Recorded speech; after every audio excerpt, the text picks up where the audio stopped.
What if Billy and Stu won in Scream 1996? I don't mean they just survived the movie, but I mean straight up won.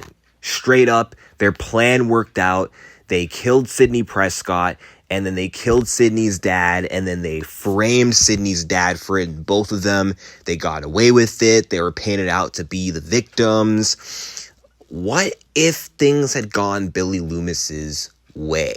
Billy and Stu's way. I mean, obviously Roman Bridger was the mastermind, but that was a retcon. That was never supposed to be. That only happened because of Columbine and Stu getting cut out of Scream 3. So my headcanon is this was Billy's plan and this was Stu's plan as well. Or, you know what? Fine, I'll go with the writer's canon. It was Roman Bridger who had planned this. Although that does kind of annoy me a little bit. I don't know why. But I've been thinking about this. About what it would have been like. How things would go for Billy and Stu had they succeeded. Had their plan worked. Because my theory of what I think would have happened in the end result is very interesting. And I want y'all to hear this. So, of course, what would have happened is people would have, bought their lie that, oh yeah, Sidney Prescott, she was killed by her own father who lost his mind. And, her father, the people will believe that, Mr. Prescott stabbed Billy and Stu, shot Sidney in the head and then killed himself. People would believe that. People would believe that Billy and Stu were innocent, despite, how suspicious things would be. I mean, there's literally DNA, like, their DNA would literally be on the gun and on the knives, but whatever. In that movie logic, I guess the plot armor kind of saves them. But here's what I think would have happened between Billy and Stu. Is I think at some point, Billy and Stu's friendship would have evolved into a rivalry. And the reason why I think that is because of what I think Stu's motive is going to be in Scream 7. And based off Stu's goal, I feel like over these last 30 years, there was no room for a sustained friendship between Billy and Stu. And I just want to talk about that one scene in the kitchen where they're both stabbing each other. I could just see this underlying resentment for each other on both sides. Like, Billy stabbed Stu first, and Stu felt the shock of the pain being stabbed for the first time, and he wanted to get Billy back. Like, when he said, "Sorry, Billy, I got a little zealous," I don't think that was accidental. I think Stu went too hard on purpose to get Billy back. And then Billy, in return, tried to punish him, making him a little woozy. And then when Billy asked Stu to go fetch the gun, right? Or, you go get the gun, I'll untie Pops. I think that's what Billy said. There was a look on Stu's face. Like, when Stu responded and looked at Billy, he looked kind of annoyed at him when he's like, all right, yeah, I'll do that. Like, deep down, I could tell Stu was actually agitated at Billy. And throughout the entire movie, I mean, Billy Loomis was always agitated with Stu Macher, always insulting him, always low on patience with him. And then even in that scene where Sidney Prescott was flipping the script on both of them and was hiding in the closet and using the voice modulator and was on the phone, Billy Loomis was like verbally abusing Stu through the phone at him, and Stu's like, "You hit me with the phone, dick." So right there, I think a seed was planted for them to eventually turn on each other. There was already resentment there that I think only would have spiked as time went on. And here's why. Because Billy Loomis gets all the credit for the Woodsboro murders. Now, obviously, if they had won, nobody would have saw Billy as a murderer. No one would have saw Stu as a murderer. They would have been looked like as the survivors, the heroes. But even still, it would have been all the same. Billy Loomis would have still went on to be a legend, whereas Stu would have still been dismissed. With both their legacies as killers, Stu Macher is disregarded as the dumb sidekick, the forgettable one, less mentioned than Billy Loomis. And I think that burns Stu's soul. I think that sits wrong in his spirit. I think that pisses him off, and it would have pissed him off all the same if Billy Loomis got all the hero credit, right?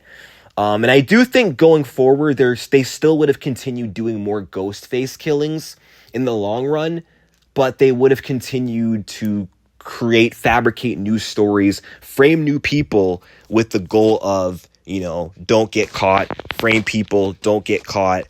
I think that's what would have happened. And again, with each and every killing journey and framing somebody, each story would have came out with Billy Loomis is the hero, Billy Loomis is the survivor. And I think Stu would have been jealous. I think he would have been envious. And I just feel like at some point this was going to lead to one of them killing each other. Like, it was either going to be Billy or Stu. There was no room for two. I know Stu and two kind of rhymes, but I feel like with all the shine that Billy was getting, I feel like Stu would have not accepted that. Like, I feel like deep down, Stu has a really, really big ego. I feel like he's a bit of a narcissist, as well as Billy Loomis. And I mean, you wouldn't suspect Stu to be a narcissist, but I think he is.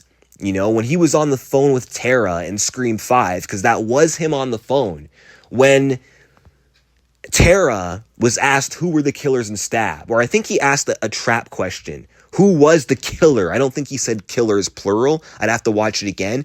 But when Tara said Billy Loomis, that Ghostface killer freaked the hell out. He said the killers were Billy Loomis and Stu Macher.